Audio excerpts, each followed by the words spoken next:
Jumpa lagi dengan Dewi Abraham. Hari ini saya akan sharing firman Tuhan yang terambil dari Kisah Rasul 1 ayat 4 dan 5. Demikian firman Tuhan.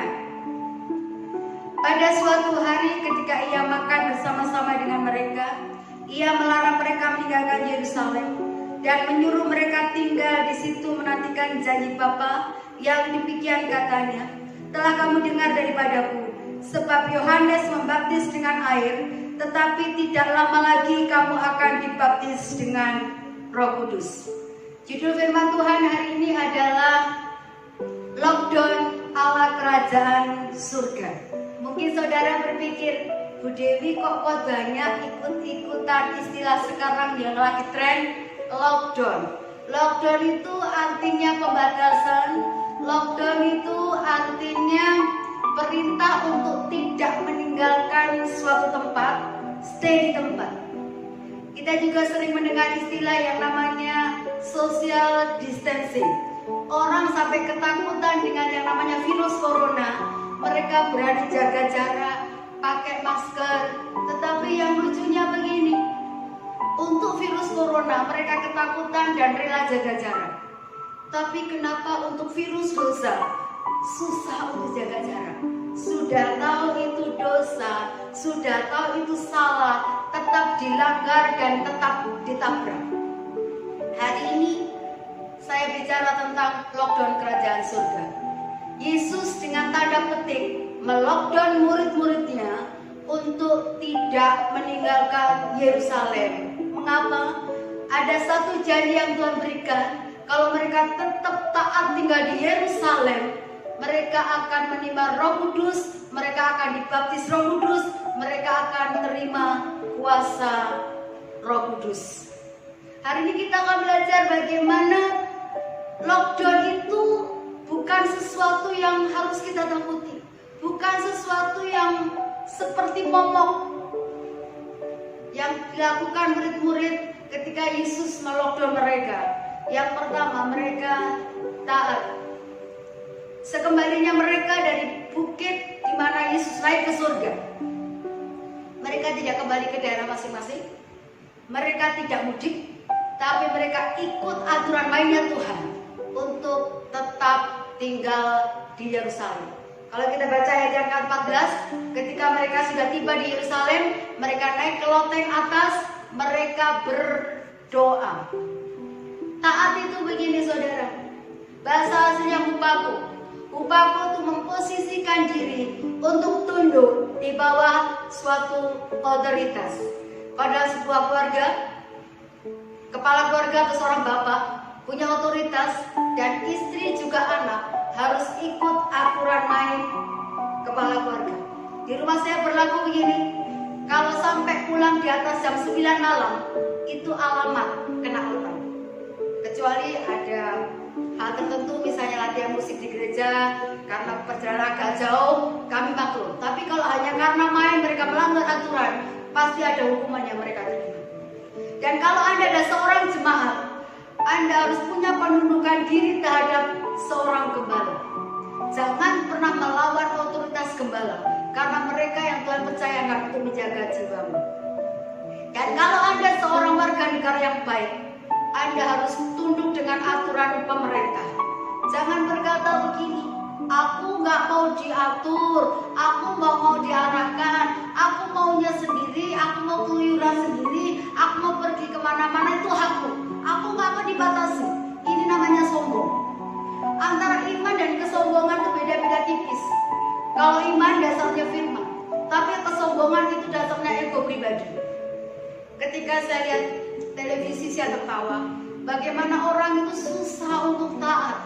Indonesia bikin larangan, dilarang mudik. Yang membuat saya tersenyum begini, itu mobil truk ditutupin kerupuk, ternyata dalamnya isi manusia yang siap nekat untuk mudik. Yang namanya taat itu begini, S yang pertama, segera. Ketika pemerintah berikan larangan tidak boleh mudik, lakukan dengan segera, tetap stay di tempat, tidak usah kemana-mana. Itu namanya meresponi dengan benar. Saya berpikir begini, mengapa Abraham itu disebut bapak orang percaya? Ternyata Abraham itu memiliki ketaatan yang sempurna.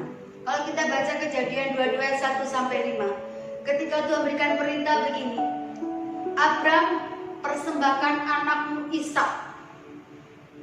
Abraham tidak bilang begini loh, besok, lusa, bulan depan, atau tahun depan. Ketika perintah diberikan, Abraham melakukannya dengan segera. Yang kedua, sempurna. Ternyata begini, sempurna itu ikut aturannya Tuhan, bukan ikut aturan main kita. Tidak menawar apa yang Tuhan perintahkan.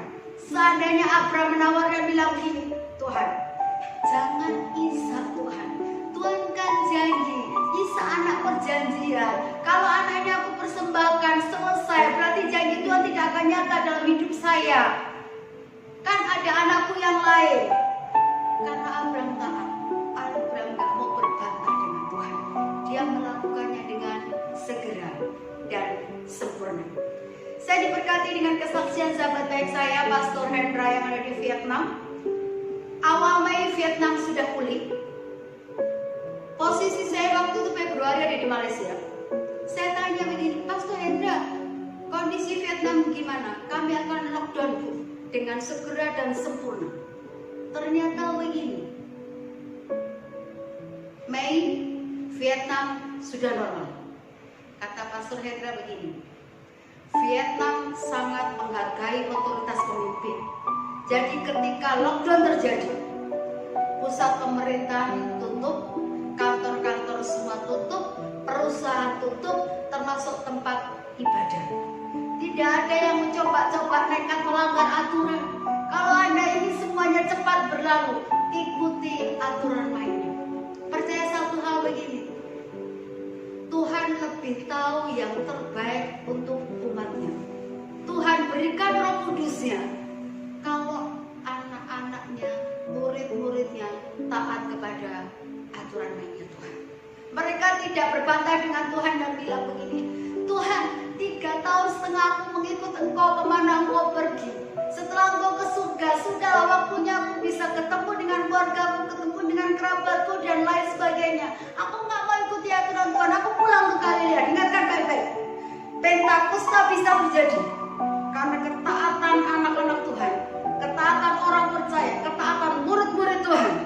Mereka di loteng Yerusalem selama 10 hari. Yang namanya taat itu sempurna. Kalau Tuhan beritakan 10 hari, jangan bilang gini, terlalu lama Tuhan, 10 hari, 5 hari saja.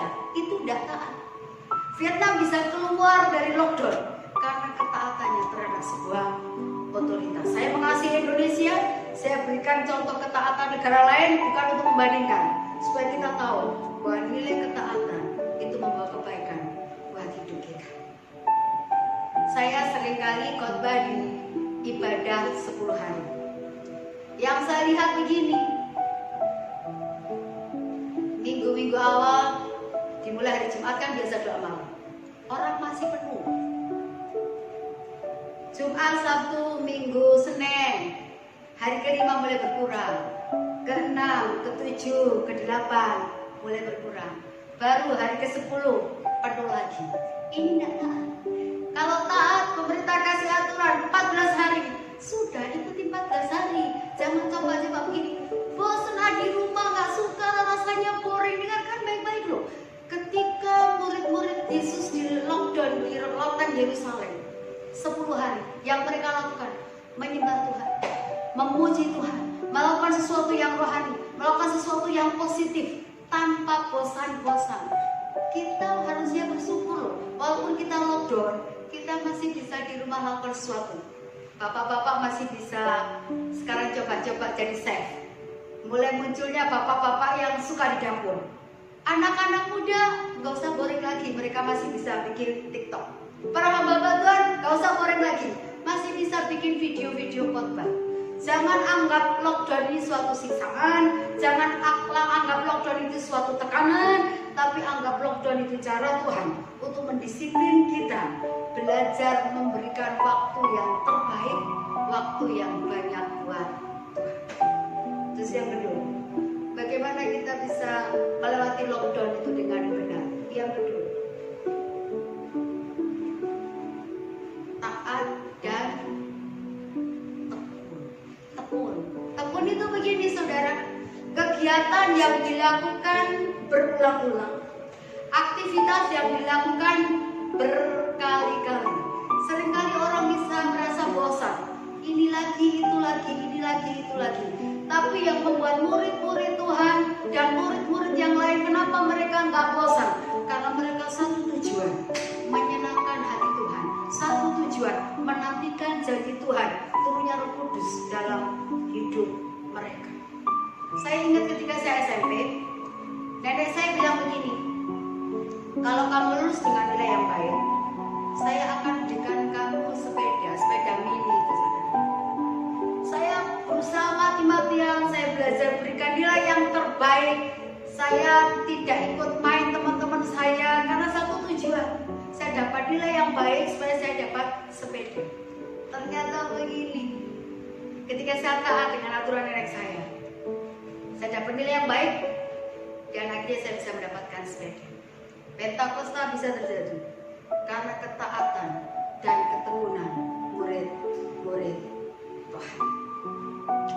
Yang terakhir saya mau saksikan bagaimana ketika orang bisa menjalani lockdown dengan baik. Saya ingat kisah Yusuf. Bagaimana Yusuf dengan tanda petik terpaksa lockdown karena kejahatan saudara-saudaranya, dia dijual. Akhirnya karena fitnahnya istri Potifar yang namanya Yusuf harus masuk penjara. Ini dengan tanda petik lockdown. Kenapa? Kebebasannya terampas. Tapi apa yang dilakukan Yusuf di dalam penjara ternyata melepas segala sesuatu dengan positif. Yusuf tidak pernah menyalahkan keadaan, marah dengan keadaan. Ini kan gara-gara ini gara-gara istri Potifar, ini gara-gara aku difitnah masuk dalam penjara. Tidak. Yang dilakukan Yusuf ketika ada dalam penjara, tetap dekat dengan Tuhan dan tetap menjadi berkat. Lockdown bukan berarti membatasi kita untuk gak bisa apapun. Ketika Yusuf ada di dalam penjara, kalau kita baca Kejadian 40 ayat 7, Yusuf peduli dengan orang-orang di sekitarnya. Pagi-pagi ketika dia melihat juru makanan dan minuman itu murung, dia bisa bilang begini, kenapa mukamu murung hari ini? Harusnya begini, masa sulit, masa krisis, masa lockdown tidak menutup kita untuk tetap bisa berbuat baik, untuk tetap bisa menjadi saluran berkat. Saya rindukan begini saudara, kita semua bisa melewati lockdown dengan baik. Utamakan Tuhan, isi hidup ini dengan hal yang positif. Percaya kalau murid Yesus terima janji Tuhan, kita juga akan terima janji Tuhan. Tidak ada kemuliaan tanpa penderitaan. Tidak ada kesuksesan tanpa kesulitan. Jangan menyerah, tetap semangat. Tuhan Yesus memberkati.